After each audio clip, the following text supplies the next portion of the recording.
Well, good afternoon, Wichita. I'm Councilmember Bryan Frye. Thank you for joining us today with our COVID-19 update.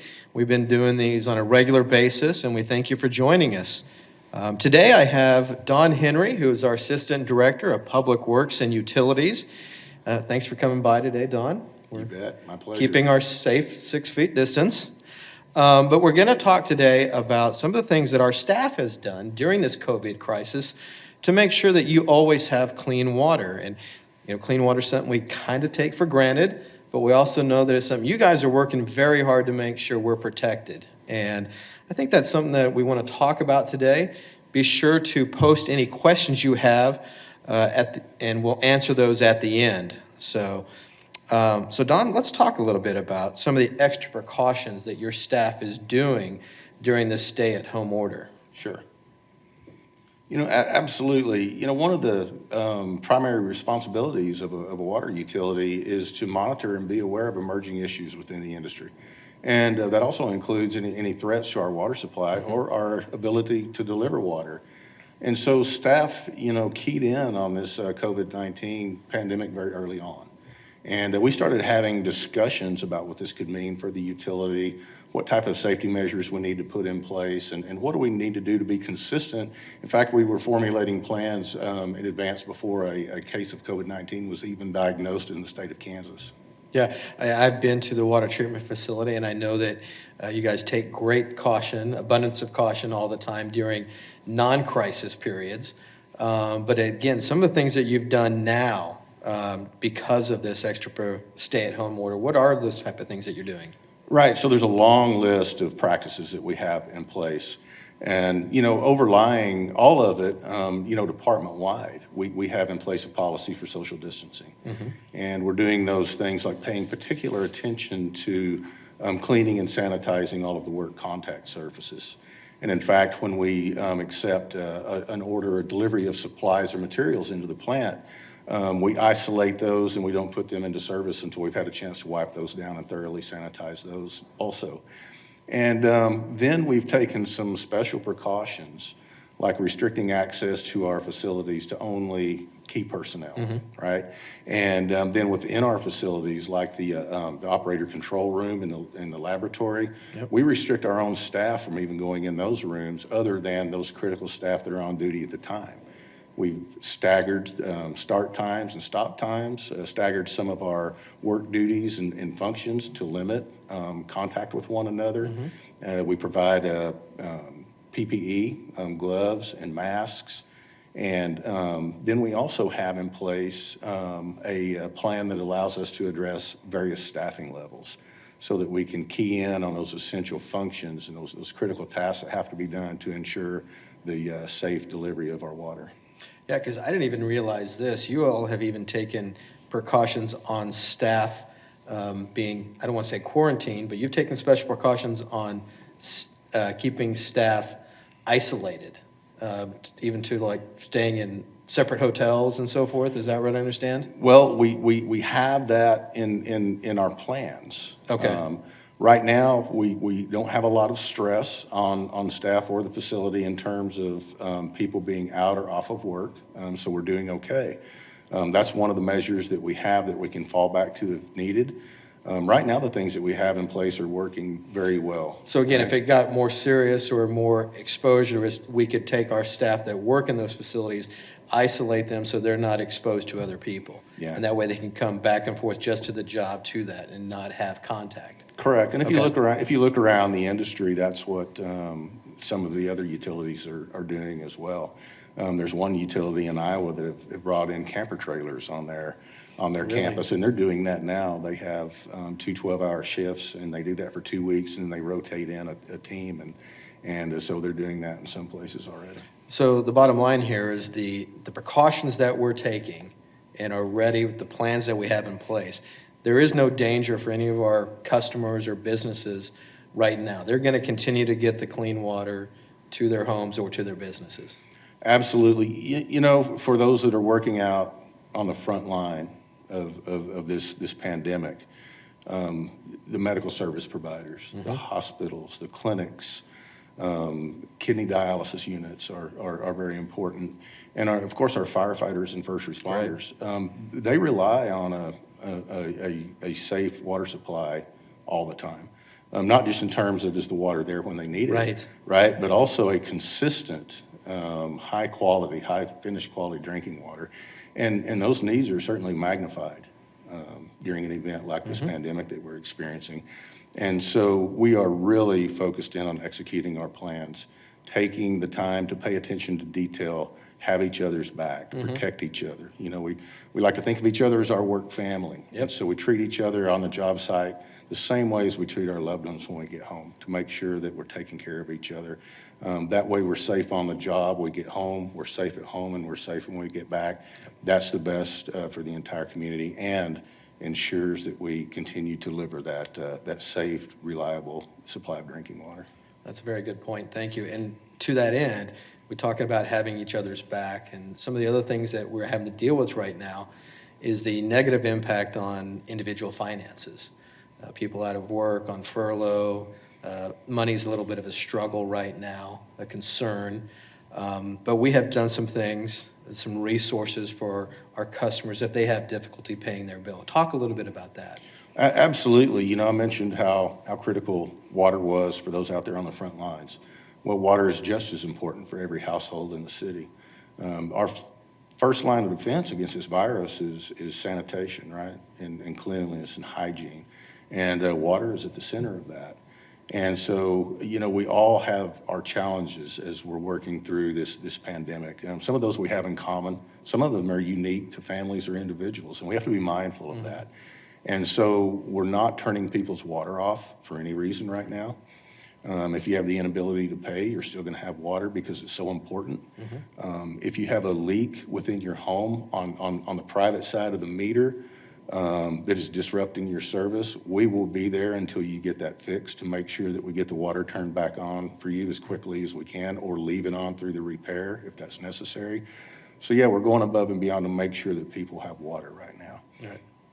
And if they do need assistance paying their water, there's a resource that they can call too. There is a resource. We call it our H2O program, and people can call the Center of Hope on Mondays between the hours of 9 and noon and 1 and 4.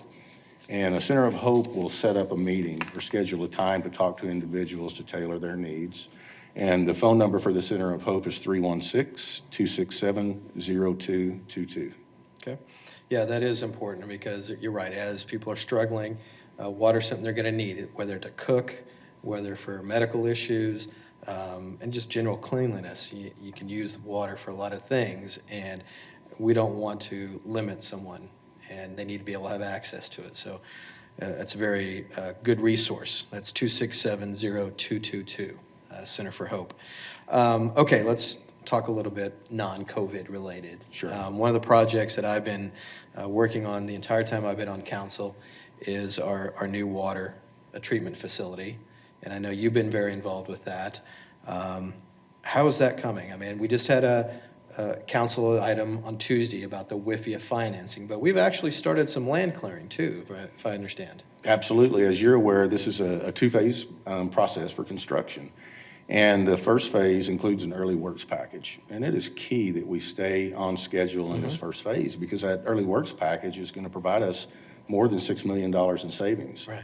Project savings means savings on our water bills, and that's important for everyone, especially right now. And so yeah, we're on track, right? We're scheduled to finish up the early works package in October and begin the heavy lifting construction, construction of the facilities and assets in early November. And I got to work COVID-19 in there and let you know that we're very impressed with our contractors. They have some really stringent site controls in place now. In order to access the site, you have to have the credentials. They require some training before you can go on site. And then they have a daily self-screening process for all of their crews and employees. And then all of the controls are in place in order to keep them safe while they're there, and so that when they return back out into the community, we're all protected. Right. Yeah, and I think you said the breaking ground for the construction was sometime this fall, but we got to get the site prepped, and that's what's happening right now. This is at 21st and Hoover. It's a construction site, so you can't go down there and look at it, but you can see it from the road. It's across from the zoo, and it's a massive site. How many acres is that total? There's the construction site itself is more than 20 acres. That's what I thought, yeah. The total tract, I couldn't tell you right off the top of my Right. head, but it's been there just as a vacant tract of land for quite some time. Yeah. Now, there's a sand pit there, and a lot of trees have grown up, vegetation. That tract of land has been used for different things in the past. There's concrete rubble there.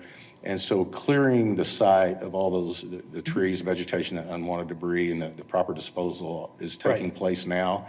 And then we'll be carrying out all of the necessary dirt work to prepare the site for construction. Okay, well, the progress has to continue because it's a 5-year build, and we can't afford to delay any because of the savings that we're getting with the early works, and we need to continue to meet that timeline. So I'm going to see if we have any questions. Megan? Speaking of the water treatment facility, where can people track progress of that project? That's a good question. So we have a separate website, and that's, if I remember right, it's Wichita Water Works? Wichita.gov/water. Okay, wichita.gov/water. And you're right, I apologize for not remembering the URL. I should have known that right off the top of my head. But you can go and you can learn all about the project, and the contractors and the people that got the bid and the plans, the timeline, the financing, that answers all of your questions. It's a very good site, wichita.gov/water. All right, any other questions? We do. We have a comment from David and Tiffany. David and Tiffany want to remind everyone not to flush wipes. Oh, yeah. You might talk about that a little bit. About not flushing wipes? Right, and why that's a bad thing. Absolutely. And even those wipes that say flushable wipes, They're not flushable. Don't pay any attention to that. That's just all marketing. Flushable wipes are a big issue for a lot of utilities. They get caught up, not only in your home plumbing, but once they get into the sewer system, they can get caught, they can collect grease, and then you wind up with a big ball of flushable wipes, other debris, and grease, and it can clog sewer lines. And, at the end of the day, what can happen is we can have a complete blockage, and that means, sewage backing up into homes and businesses. Right. So really, unless it comes out of you, the only other thing is toilet paper. Nothing else. Perfect. Any other, and I know that's weird to be talking about that, but I'm glad you put it that way. You're exactly right. any other questions? Yeah, we do have a couple more. How many water operators does the city have? Okay, we have 10 state licensed Class 4 operators. And we have operators on duty 24 hours a day, around the clock, 365 days a year. There are always at least 2 operators on duty in the control room. And so 10 is the short answer. Yeah. When I took the tour, I was very impressed with the level of skill that water operators have to do what they do. It's like a spaceship, the control room. There's a lot of dials, a lot of things that they have to monitor and keep track of, and it does take some diligence and some education. It's a fascinating process and a fascinating job and a complicated job. And you're right, a lot of hard work and study goes into that. And, you can't just run out and take a test and be a Class 4 operator and go to work. Right. You have to put the time in on the job, kind of almost a journeyman's type situation. There's so much time that you have to put in before you can even take the test. And then it requires a fair amount of study to be able to pass the test. And it's a huge responsibility because we're talking about water for 500,000 people. In all of our industry and our Air Force Base, that's a big responsibility. And you got to make sure that you've got people in there that know what they're doing at all hours of the day, because you need water at all hours of the day. You're absolutely right. And the thing about it is we've got such great staff and a dedicated team. And it's comforting to know that, the folks that work in the industry, they have skin in the game, right? Because they rely on the water. It's their families and their extended families that rely on water for medical treatment, for fighting fires, for the industries that they work in. And so they go to work every day not just to earn a paycheck, but they're really doing the right things for the right reasons. Yeah, very good point, and great recognition for those folks. We have one last question. It's a little contentious. It's from a resident named Brandon Johnson, and he's asking who your favorite council member is. Well, it'd have to be Brandon Johnson. Oh, well, that makes sense. Thanks for watching, Brandon. I'll be sure and ask you a question on your next COVID update. And that's all we have. All right, well, thank you, Don, for joining us today. Very good information.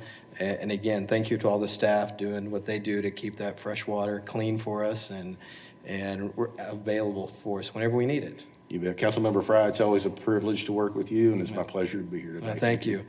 So again, as you know, and as we tell you every day, we're working to keep the city moving forward, keeping those essential businesses there for you and continuing for you. And addressing any questions you may have, feel free to email me. It's bfrye, F-R-Y-E, @wichita.gov. Stay safe, stay at home, and thanks for watching.